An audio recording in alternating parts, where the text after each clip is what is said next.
සුලි කුණාටුවෙන් වාහන අලවියත් බහි මිලත් අඩුවන ලකුණු ලියාපදිංචියත් ට්‍රාන්ස්ෆර් කිරීමත් දිගටම අඩු වෙලා දින 90ක කාලයකදී වාහනයක් අලෙවි කිරීම නොහැකි වුවහොත් සුලි කුණාටුවෙන් වාහන අලවියත් බහි මිලත් අඩුවන ලකුණු ලියාපදිංචියත් ට්‍රාන්ස්ෆර් කිරීමත් දිගටම අඩු වෙලා විමුක්තිය රොඩ්රිගෝගේ වාර්තාවක් මේ සුලි කුණාටු තත්ත්වයෙන් පස්සේ මෙරට සිදුවෙච්ච හානියෙන් වාහන අලවියටද ඉදිරියේදී බලපෑමක් එල්ල වුණු ඇතැයි අපේක්ෂා කරනවා කියලා වාර්තාවන්නේ ඒ හේතුවෙන් දින 90ක කාලයකදී වාහනයක් අලෙවි කිරීම නොහැකි වුවහොත් ගෙවීමට සිදුවන දඩ මුදලට සහනයක් ලබා දෙන ලෙස බලධාරීන්ගෙන් ඉල්ලා සිටින බවත් වාහන ආනයනකරුවෝ ප්‍රකාශ කරනවා. කොහොම වුණත් වාහන අලවියේ බහි මේ කුණාටුව නිසා මිලත් අඩුවන ලකුණු කියලායි අද ලංකාදීපත් පතේ මුල් පුවත විදියට වාර්තා කරන්නේ.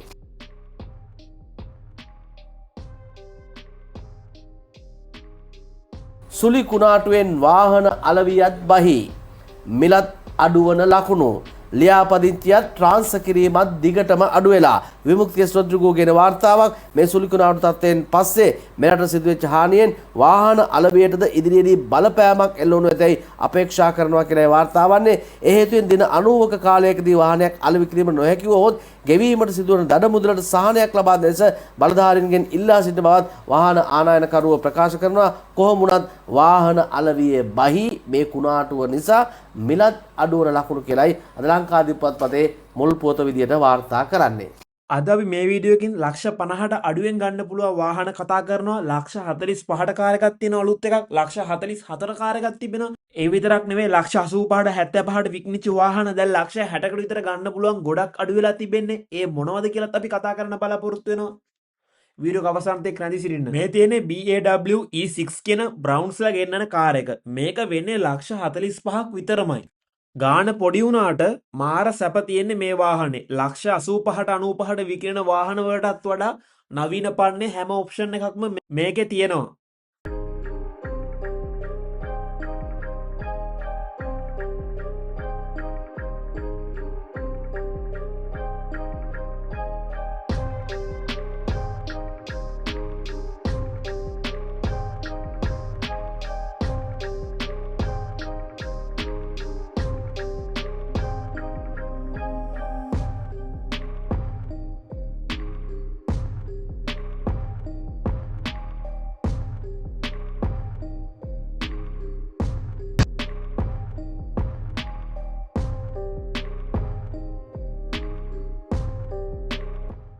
මේ තියෙන්නේ ජෝන් කීල්ස්ලා ගෙන්නන BYD Atto 1 කාර් එක. සමහර අයගේ මාතෘකාව මේක තමයි මේ දවස්වල. මේකේ මිල ලක්ෂ 83යි 50000ක් වෙන්නේ. ඉතින් මේ කාර් එකේ එක charge එකකින් කිලෝමීටර් 300ක් ගමන් කරන්න පුළුවන්. මේකේ top speed එක පැයට කිලෝමීටර් 130ක්. ඉලෙක්ට්‍රිකල් කාර් එකේ වැදගත්ම දේ තමයි සාමාන්‍ය වාහනයක එන්ජිම වගේ මේකේ බැටරි එක. මේ බැටරි එක කොච්චර ඩියුරබිලිටි එකක් තිබෙනවද, කොච්චර වොරන්ටි එකක් තිබෙනවද, කොච්චර charge වෙනවද, මේ වගේ දේවල් සැලකිලිමත් වෙන්න ඕන. මේ මාදිලියේ ප්‍රසිද්ධම කලර් එක තමයි මේ කහපාට කලර් එක. මේ වනකොටත් මේ BYD Atto 1 එකට විශාල ප්‍රමාණයක ඇණවුම් ප්‍රමාණයක් ඇවිත් තිබෙනවා කියලා තමයි ආරංචි මාර්ග පවසන්නේ. මේ කාර් එක පාරේ වුණත් අපි දැකපු ගමන්ම පේන්නේ ස්පෝටි ලුක් එකක්. 2025ට 26ට හරියන නවීන පන්නේ ෆීචර්ස් ඔක්කොම මේ කාර් එකෙන් අපිට බලා ගන්න පුළුවන් වෙනවා. ඉන්ටීරියර් එක මාරම ලස්සන, සීට් ටික හොඳ කම්ෆර්ටබල් සීට් තියෙන්නේ. ඉස්සරහ වගේම පිටිපස්සත් හොඳ ලුක් එකක්, ලක්සරි ලුක් එකක් බලා ගන්න පුළුවන්. පිටිපස්සත් හොඳ ඉඩකඩක් තිබෙනවා. මේ තියෙන්නේ ලක්ෂ 44ට ගන්න පුළුවන් අනිත් ඉලෙක්ට්‍රිකල් කාර් එක. මේකත් බ්‍රවුන්ස් කම්පැනි එකෙන්ම තමයි ගෙන්වන්නේ. ඒකත් අර කාර් එක වගේ කිලෝමීටර් 220ක් ගමන් කරන්න පුළුවන් එක charge එකකින්. පැය 6ක් වගේ ඇතුළත full charge කරගන්න පුළුවන් මේ කාර් එක. ලංකාවේ ගොඩක් දෙනා මේ E7 එක අරගන්න ගොඩක්ම පික්මී දුවන කට්ටිය, විශේෂයෙන්ම ටුවරිසම් කරන කට්ටිය වෙන 80 ලක්ෂ 90 වගේ විකිනන වාහන වලට වඩා මේකේ ඔප්ෂන් තිබෙනවා. ගොඩක් සේෆ්ටි ඔප්ෂන් තිබෙනවා. මේ ඔබට බලාගන්න පුළුවන් වෙන්නේ උණු උණුවෙන් හම්බන්තොට වරයෙන් එළියට දාන මේ E7 ලක්ෂ 47 1D සෙට් එක. ඈතට ලස්සන කියුට් වාහනයක් විදිහට බලාගන්න පුළුවන්. ඔබට මේ බලාගන්න පුළුවන් වෙන ඩයිස්ටු මිරා ජපානයේ නිෂ්පාදනය කරන කාර් එකක්. මේක මේ වෙනකොට ලක්ෂ 58කට මිලදී ගන්න පුළුවන්. ඒ කියන්නේ විශේෂම කාරණාව තමයි ලක්ෂ 18ක් අද දීලා ඔබට මේක ගෙදර අරන් යන්න පුළුවන්. ලක්ෂ 18ක් වගේ ඉතා පොඩි මුදලකට ඩවුන් පේමන්ට් එකක් දාගෙන පොඩ ගෙවාගෙන යන්න ලීස් එකක් ගන්න පුළුවන්. ඉතින් ලීස් එකක් ගද්දී පොලි අනුපාත ගැන අනිවාර්යයෙන්ම සැලකිලිමත් වෙන්න ඕන. අඩු පොලියට අනවශ්‍ය ගාස්තු වලට වියදම් කරන්නේ නැතුව කොහොමද ලීස් එකක් ගන්න මොන ආයතනයේද හොඳ කියලා මම වෙනම වීඩියෝ එකක් කරන්න බලාපොරොත්තු වෙනවා. ඔබගේ අදහසුනුත් කමෙන්ට් එකක් විදිහට පළ කරන්න. මොකද ගොඩක් කට්ටිය කියන්නේ ගෙවලා ඉවරුණාට පස්සේ තමයි දැනගත්තේ මේකට මම කොච්චර ගිනි පොලියක් ගෙව්වද කියලා. එහෙම කමෙන්ට් දානවා ගොඩක් අය. මේ තියෙන ඩහියස් ටුමිරා එක ලංකාවේ වරායට යන්න තියෙන එකක් බලන්නකො ලස්සන මේක. ඉතින් මේ සිල්වර් කලර් එක බ්ලැක් මේකෙත් ගොඩක් කලර්ස් තිබෙනවා. මේක විශේෂම දේ තමයි මේවා ජපන් ඒවා අනිත් වාහන වලට සාපේක්ෂව මේවා සල්ලි කරන්න ලේසි. ඒ වගේම තමයි මේ වගේ වටිනාකම අඩු වෙන වේගය ගොඩක් අඩුයි ඉලෙක්ට්‍රිකල් වාහන වලට වඩා. හැබැයි ඉස්සරහට යන්න තාක්ෂණයත් එක්ක ඉදිරියට එන්නේ ඉලෙක්ට්‍රිකල් වාහන. ඔබ මිලදී ගන්න ඉලෙක්ට්‍රිකල් වාහනයක්ද නැත්නම් මේ වගේ පෙට්‍රල් ඩීසල් එකක්ද කියලා අනිවාර්යයෙන්ම කමෙන්ට් එකක් දාන්න. මෙන්න ගොඩක් දෙනෙක් හොයන එකක් Suzuki Alto Laughin Safety එක 2024 මේක මිලදී ගන්න පුළුවන් ලක්ෂ 62කට. ගොඩක් දෙනෙක් කියනවා අපි කියන ප්‍රයිස් ගොඩක් අඩුයි මේ ගණන් වලට වාහන ගන්න නැහැ කියලා. ඉතින් ඔයාලා කවදාවත් එක වාහන සේල් එකකට සේල් දෙක තුනකට ගිහිල්ලා බලලා අපේ ගණන් නැහැ කියලා කියන්න එපා. හැම තැනම ටිකක් බලන්න ඕන. අපි කියන්නේ බලලා අඩුම තැන්. ඉතින් මේක දාලා තියෙන්නේ පිළියන්දල සේල් එකකින් මම මේ වගේ අඩුවටම විකුණන සේල් මොනවද කියලා ඊළඟ වීඩියෝ එකේදී කතා කරන්න බලාපොරොත්තු වෙනවා. ඒක නිසා අපේ channel එක subscribe කරලාම තියාගන්න. ස්ක්‍රීන්ෂොට් එකකුත් දැම්මා මම කියන්නේ බොරුවක්ද නැද්ද කියලා පිළිගන්න. මේක රියසෙවනේ ගිහිල්ලා සර්ච් කරන්න. ඊට පස්සේ ඔයාලට contact number එක හොයාගන්න පුළුවන් වෙවි. පොඩ්ඩක් Facebook එකේ group වල හැම බලන්න අඩුවට කොහෙද විකුණන්නේ කියලා. එක තැනකට නැතුව තැන් 4-5කට ගිහිල්ලා බලලා අවසානයේදී අඩු තැනක් හොයාගන්න වාහනයක් මිලදී ගන්න. මේවා වාහන නාඩු කිලෝ එකක් 220ට වඩා විකුණන්න බෑ කියලා රජයෙන් තීරණ දානවා වගේ නෙවෙයි.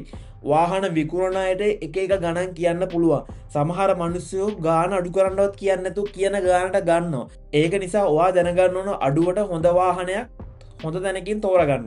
ඒ වගේම තමයි මෙහෙම පල්ලෙහාට කරද්දි මම දැක්කද වාහනයක් දාලා තියෙනවා Suzuki Wagon R FX Safety 2023ක්.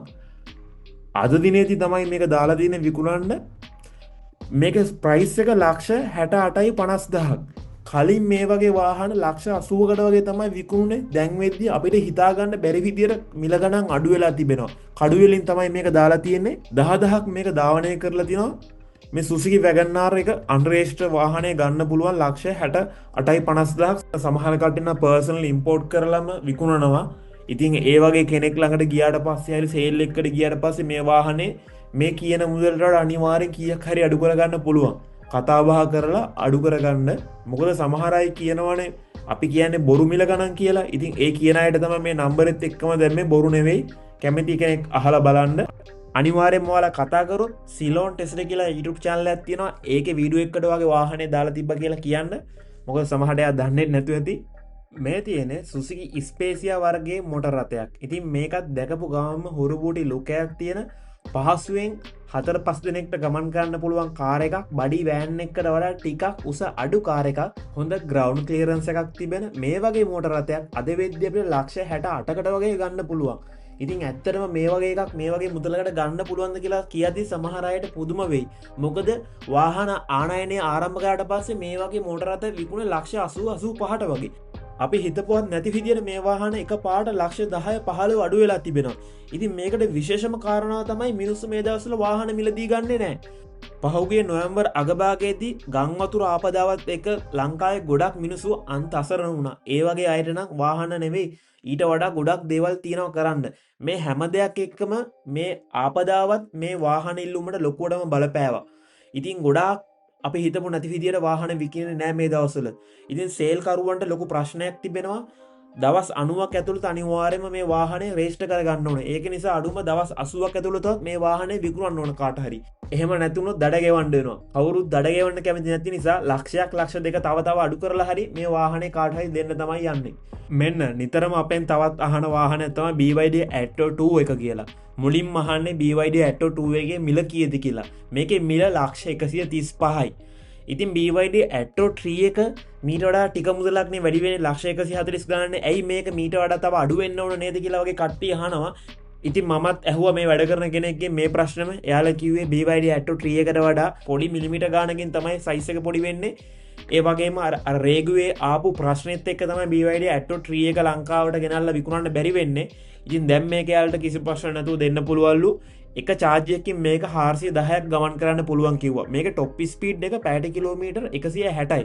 මේකත් ඉලෙක්ට්‍රිකල් charge කරන්න ඕන BYD blade battery එකක් තමයි මේකටත් හම්බෙන්නේ අර කලින් කතා කරා වගේම. ඉතින් 5 දෙනෙකුට ගමන් කරන්න පුළුවන් සීටින් කැපැසිටි එකක් තිබෙනවා. මේකෙත් විවිධ කලර්ස් තිබෙනවා. ඔයාලට බලා ගන්න පුළුවන් වෙවි. විශේෂයෙන් මම කලින් මේ BYD ගැන කතා කරලා තිබා. ඒ වීඩියෝ එක සම්පූර්ණයෙන්ම බලන්න.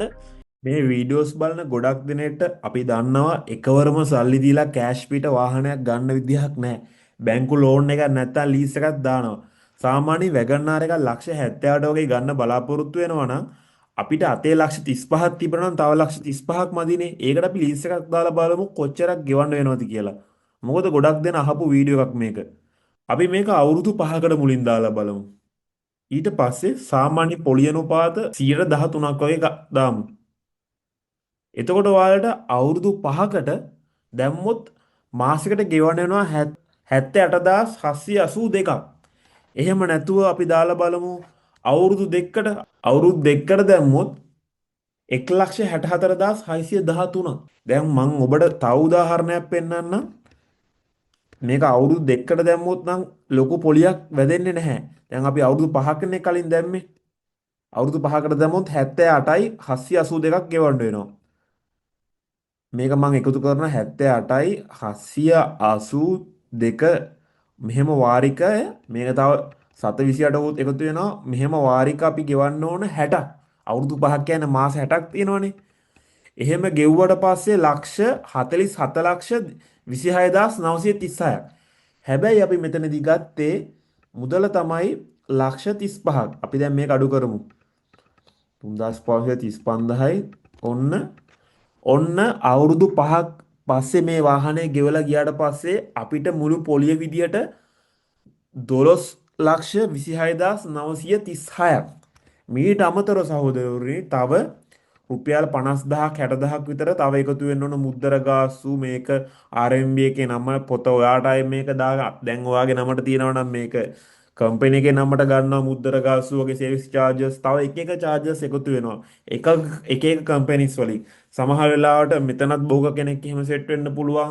ඒක නිසා මෙතන තව 50,000ක් විතර එකතු කරාට පස්සේ ඔයාට 12,76,930ක්. ඒ කියන්නේ ආසන්න වශයෙන් ලක්ෂ 35ක් අවුරුදු 5කට පස්සේ ගෙවලා ඉවරනාට පස්සේ ලක්ෂ 13ක් විතර ඔබට ගෙවන්න වෙනවා. ඉතින් මට කියන්න අවස්ථාව මෙතනදී ඕනේ ලීස් එකක් දානවම නම් බැංකුවකින් වගේ කතා බහ කරලා අඩුම පොලියට දාන්න.